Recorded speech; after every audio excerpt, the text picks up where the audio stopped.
സാധിച്ചാൽ ഇന്ന് ഈ പ്രദേശത്തേക്ക് കടന്നു വരുവാനും ദൈവകരുണയുടെ അത്ഭുതകരമായ ഛായാചിത്രത്തിന്റെ ഈ പ്രയാണം കേരളത്തിലെ 14 ജില്ലകളിലൂടെ കടന്നു പോകുന്ന ഈ പ്രയാണം ഇന്ന് കൊല്ലം ജില്ലയിലൂടെ ആലപ്പുഴയിലേക്ക് പ്രവേശിച്ചുകൊണ്ടിരിക്കുകയാണ്.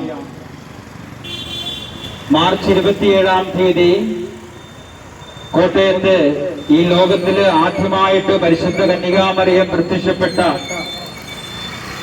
വിശുദ്ധ മാർത്തമറിയം ആർച്ച് ഡീക്കൻ തീർത്ഥാടന ദേവാലയത്തിൽ നിന്ന് ആരംഭിച്ച് ഇടുക്കി, പത്തനംതിട്ട, തിരുവനന്തപുരം വഴി ഇന്ന് കൊല്ലവും കടന്ന് നാളെ ആലപ്പുഴയിലേക്ക് പ്രവേശിക്കുകയാണ്.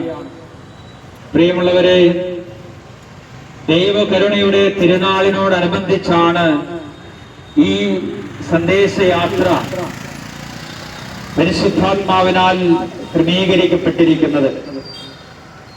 ഈസ്റ്റർ കഴിഞ്ഞു വരുന്ന ഞായറാഴ്ച ദൈവകരുണയുടെ തിരുനാളാണ്.